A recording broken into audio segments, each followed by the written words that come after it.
V-Gold trusted gold buyers తాకట్టులో ఉన్న మీ బంగారాన్ని విడిపించి ఈ రోజు ఉన్న మార్కెట్ ధరకే కొనబడును. ఇప్పుడే కాల్ చేయండి.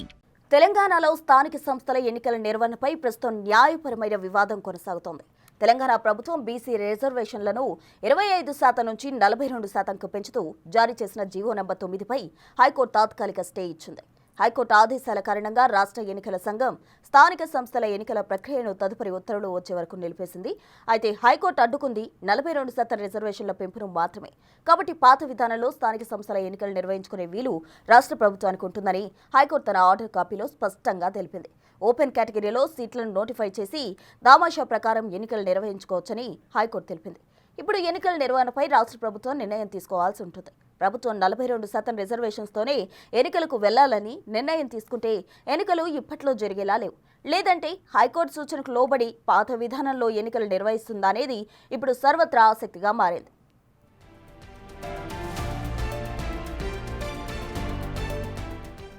మొత్తంగా తెలంగాణ స్థానిక సంస్థల ఎన్నికలకు సంబంధించి హైకోర్టు స్టే విధించడానికి సంబంధించి కూడా ప్రభుత్వం నిర్ణయం తీసుకోబోతుంది. అటు పాత పద్ధతిలో ఎన్నికలు నిర్వహిస్తుందా, లేదంటే 42% రిజర్వేషన్కు సంబంధించి అమలు చేసిన తర్వాతే ఎన్నికలకు వెళ్తుందా అన్నది మాత్రం చూడాలి. అయితే ప్రస్తుతానికైతే సీఎం రేవంత్ రెడ్డి అలాగే మంత్రులు ఇంకా ఎమ్మెల్యేలు ఎమ్మెల్సీలు అందరూ కలిసి దీనికి సంబంధించి చర్చిస్తూ ఉన్నారు. 42% రిజర్వేషన్స్కు సంబంధించి హైకోర్టు ఇచ్చిన తీర్పును బీసీ సంఘాల నాయకులు అయితే తీవ్రంగా దాన్ని వ్యతిరేకిస్తున్న పరిస్థితి. ఎందుకంటే బీసీ సంఘాలకు తీవ్రంగా అన్యాయం జరిగిందంటూ కూడా వాళ్ళందరూ కూడా ఆందోళన వ్యక్తం చేశారు. అయితే స్థానిక ఎన్నికల ప్రక్రియలో హైకోర్టు జోక్యం చేసుకోలేదు. కేవలం రిజర్వేషన్స్ కు మాత్రమే 50%కి మించొద్దంటూ కూడా హైకోర్టు స్టే ఇచ్చినట్టు కూడా తెలుస్తోంది. అయితే పాత విధానంలో ఎన్నికలు నిర్వహించుకోవచ్చని హైకోర్టు ఇచ్చిన కాపీలో పేర్కొన్నారు. దీనికి సంబంధించి తాజా అప్డేట్స్ అందించేందుకు మా ప్రతినిధి సురేష్ సిద్ధంగా ఉన్నారు. సురేష్, చెప్పండి, స్థానిక సంస్థల ఎన్నికల నిర్వహణకు సంబంధించి ప్రస్తుతం న్యాయపరమైన వివాదం అయితే కొనసాగుతోంది. అటు ప్రభుత్వం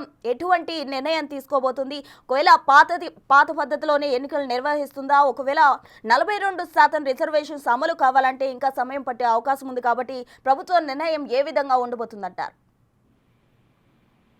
హైకోర్టు స్టేకి సంబంధించి ఆర్డర్ కాపీని అర్ధరాత్రి అప్లోడ్ చేయడం జరిగింది. దానిలో చాలా క్లియర్ గా అంశాలు హైకోర్టు వెల్లడించడం జరిగింది. అయితే ఆ పాత పద్ధతిలోనే ఎన్నికలకు వెళ్ళొచ్చు అని చెప్పేసి కూడా చెప్పడం జరిగింది. మేము ఎన్నికల ప్రక్రియలో ఎక్కడా జోక్యం చేసుకోలేదు అని చెప్పేసి కూడా స్పష్టం చేస్తూ ఆ ప్రభుత్వం తీసుకొచ్చిన జీవో 9, 41, 42కు సంబంధించి వాటిపైనే స్టే ఇచ్చాము అని చెప్పేసి కూడా చెప్పడం జరిగింది. అయితే 50% కంటే ఎక్కువ రిజర్వేషన్లు మించొద్దు అని చెప్పేసి కూడా సుప్రీంకోర్టు తీర్పులు ఉన్నాయి. కాబట్టి దాన్ని పరిగణలోకి తీసుకొని మధ్యంతర ఉత్తర్వులు జారీ చేశామని చెప్పేసి కూడా చెప్పడం జరిగింది. అయితే హైకోర్టు ఒక జడ్జిమెంట్ ని ప్రస్తావించడం జరిగింది.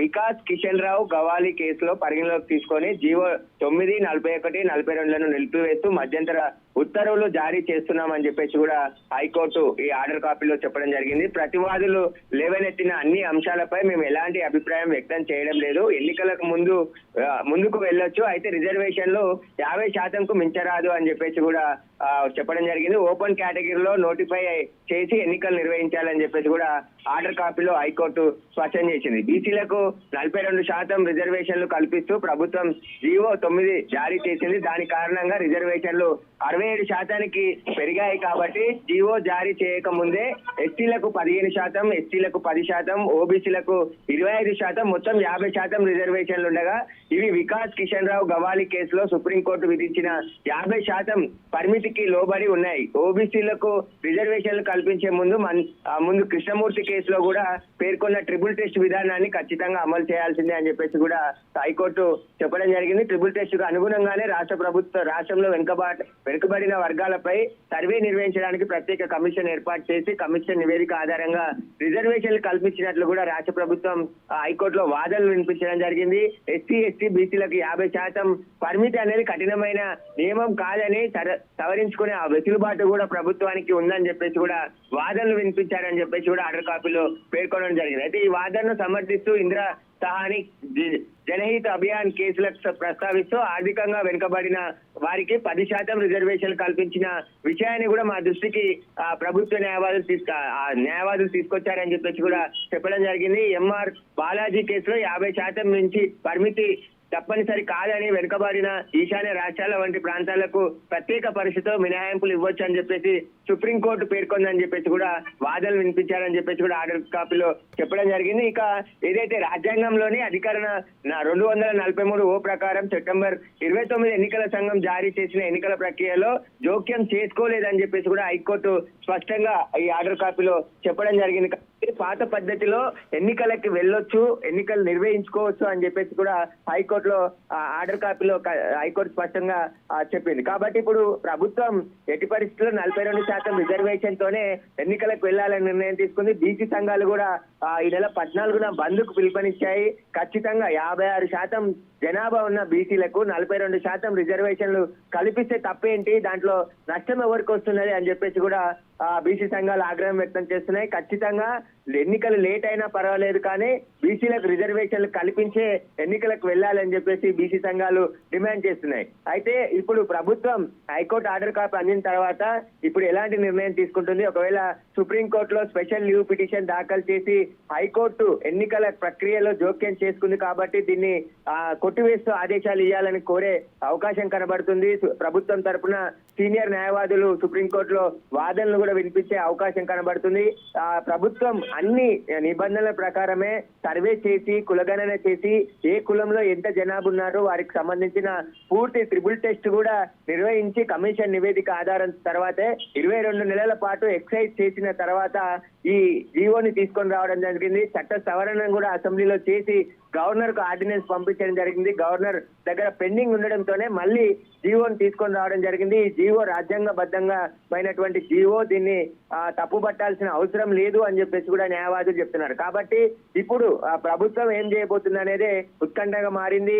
ఖచ్చితంగా బీసీలు మాత్రం 42% రిజర్వేషన్లు అమలు చేసే ఎన్నికలకు వెళ్లాలని చెప్పేసి కూడా స్పష్టంగా చెప్తున్నారు. 6 నెలలైనా లేట్ అయినా పర్వాలేదు కానీ ఎన్నికలు మాత్రం బీసీ రిజర్వేషన్ కు సంబంధించిన రిజర్వేషన్ అమలు చేసి 42% అందరికీ ఏదైతే బీసీ జనాభా ఉందో వారిని మాత్రమే పోటీ చేసే విధంగా ఎన్నికలు నిర్వహించాలని చెప్పేసి కూడా కోరుతున్నారు. కాబట్టి ప్రభుత్వం కూడా బీసీ రిజర్వేషన్లకు అనుకూలంగా ఉండి ఎక్సైజ్ చేసింది కాబట్టి ఖచ్చితంగా బీసీ రిజర్వేషన్లతోనే ఎన్నికలకు వెళ్తుందా లేదంటే పార్టీ పరంగా రిజర్వేషన్ కల్పించి ఎన్నికలకు వెళ్తుందా అనేది కూడా స్పష్టంగా తెలియాల్సింది.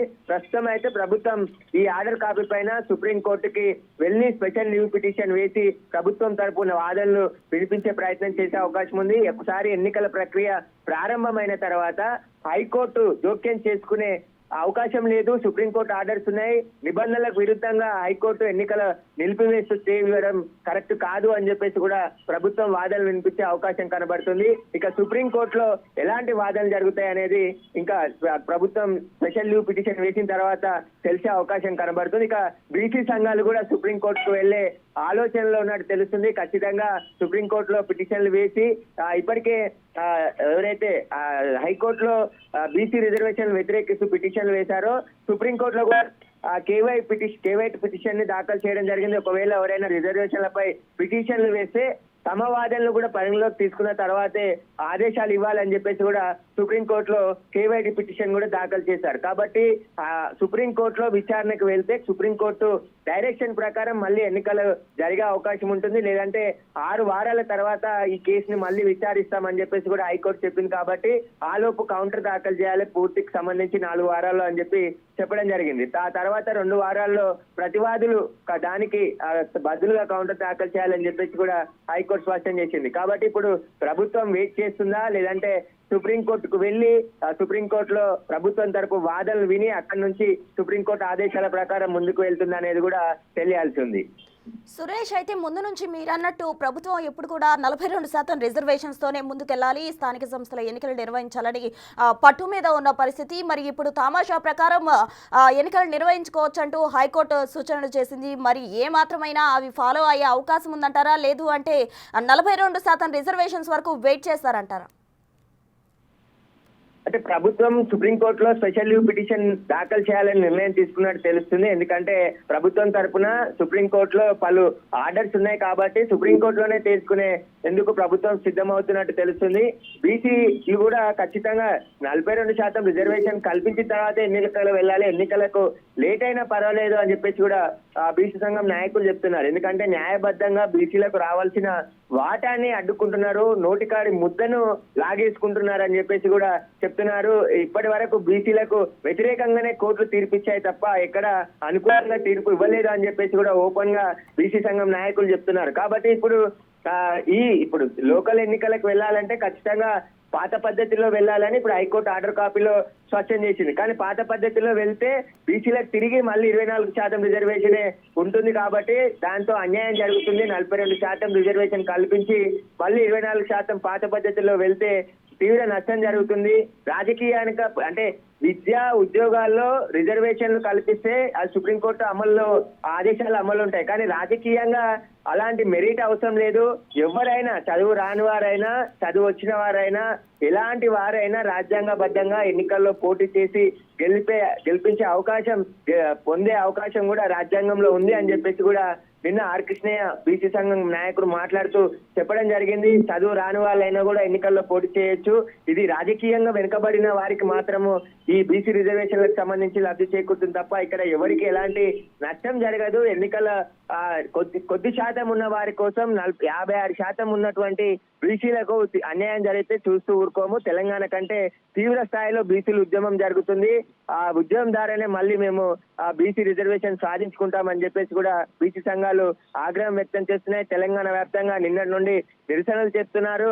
మంగళవారం రోజు బంద్కు పిలిపించారు కాబట్టి పెద్ద ఎత్తున ప్రభుత్వం కూడా బీసీ రిజర్వేషన్ కు అనుకూలంగా ఉంది కాబట్టి బంద్కు సహకరించాలని చెప్పేసి బీసీ సంఘం నాయకులు కోరడం జరిగింది. అన్ని పార్టీలు కూడా అసెంబ్లీలో మద్దతు తెలిపాయి కాబట్టి మేము జరపబోయే బంద్కు కూడా మద్దతు ఇవ్వాలి అన్ని పార్టీలు అని చెప్పేసి కూడా బీసీ సంఘం జాతీయ నేత ఆర్ కృష్ణయ్య నిన్న పిలుపునివ్వడం జరిగింది. ఇక ప్రభుత్వం ఎలాంటి నిర్ణయం తీసుకోబోతుంది అనేదే ఇప్పుడు ముందున్న ప్రశ్న. చాలా ఉత్కంఠంగా ప్రజలు ఎదురు చూస్తున్నారు. ఎందుకంటే స్థానిక సంస్థల ఎన్నికల్లో చాలా ప్రతిష్టాత్మకంగా కాంగ్రెస్ ప్రభుత్వం తీసుకొని రాహుల్ గాంధీ నిర్ణయంతోనే దేశవ్యాప్తంగా కులగణన జరగాలి. అందులో భాగంగా తెలంగాణలో కాంగ్రెస్ ప్రభుత్వం ఉంది కాబట్టి దేశానికి ఒక రోల్ మోడల్ గా దేశంలో ఎప్పుడూ లేని విధంగా కులగణన చేసి బీసీ రిజర్వేషన్లు తీసుకువచ్చి ఎన్నికలకు వెళ్తున్నాము. మేము ఎన్నికల హామీలో ఇచ్చాం కాబట్టి ఖచ్చితంగా దాన్ని నెరవేర్చేందుకు ఈ బీసీ కులగణన చేసి బీసీ రిజర్వేషన్ తీసుకొచ్చి బీసీలకు ఎన్నికల్లో రిజర్వేషన్ కల్పిస్తూ నిర్ణయం తీసుకున్నాం కాబట్టి దానికి కట్టుబడి ఉన్నామని చెప్పేసి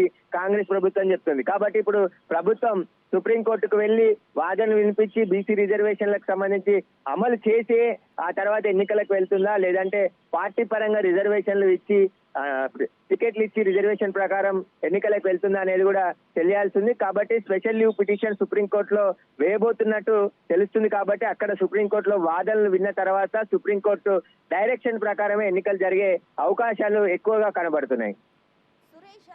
సుప్రీంకోర్టులో వేసే లీవ్ పిటిషన్లో ఏ అంశాలు ప్రస్తావించే అవకాశం ఉందంటారు? ఇప్పటి వరకు కూడా న్యాయ నిపుణులతో కావచ్చు, పలువురు నిపుణులతో అటు సీఎం రేవంత్ రెడ్డి కావచ్చు, మంత్రులు కావచ్చు, అందరూ కూడా దీనికి సంబంధించి చర్చించడం జరిగింది. నిపుణుల సలహాలు కూడా తీసుకోవడం జరిగింది. మరి లీవ్ పిటిషన్లో ఏ అంశాలను ప్రస్తావించే అవకాశం ఉందంటారు? ఇక్కడ ప్రధానంగా ఎన్నికల ప్రక్రియ ఏదైతే హైకోర్టు వాదనలకు ముందే స్టే విధించక ముందే ప్రారంభమైంది. షెడ్యూల్ విడుదల చేశారు, తర్వాత నోటిఫికేషన్ విడుదల చేశారు, నామినేషన్లు కూడా 9వ తేదీన స్వీకరించేశారు. ఎన్నికల రిటర్నింగ్ అధికారులు ఏ జిల్లాకి ఆ జిల్లా అధికారులు నోటిఫికేషన్ విడుదల చేసి నామినేషన్ స్వీకరించిన తర్వాత ఒకసారి ఎన్నికల ప్రక్రియ ప్రారంభమైనాక హైకోర్టులు జోక్యం చేసుకోవద్దని సుప్రీంకోర్టు గతంలో ఆదేశాలున్నాయి, తీర్పులున్నాయని చెప్పేసి కూడా ప్రభుత్వం మొదటి నుండి వాదిస్తుంది. దానికి విరుద్ధంగా హైకోర్టు ఎన్నికల ప్రక్రియ ప్రారంభమైన తర్వాత జోక్యం చేసుకొని ప్రభుత్వం తీసుకొచ్చిన స్టే పైన స్టే ఇవ్వడం జరిగింది. జీవో పైన ఈ స్టే కారణంగా ఎన్నికలు ఆగిపోయాయి కాబట్టి ఎన్నికల ప్రక్రియలో హైకోర్టు జోక్యం చేసుకోవద్దు, నిబంధనలకు విరుద్ధంగా హైకోర్టు జోక్యం చేసుకుందనే సుప్రీంకోర్టులో స్పెషల్ లీవ్ పిటిషన్ ద్వారా ప్రభుత్వం వాదనలు వినిపించే అవకాశం కనబడుతుంది. ఆ వాదనల తర్వాత సుప్రీంకోర్టు ఏదైనా ఆర్డర్స్ ఇస్తే ఆ ప్రకారం డైరెక్షన్ లో ఎన్నికలకు వెళ్లే అవకాశం ఉంది. Right, thank you Suresh.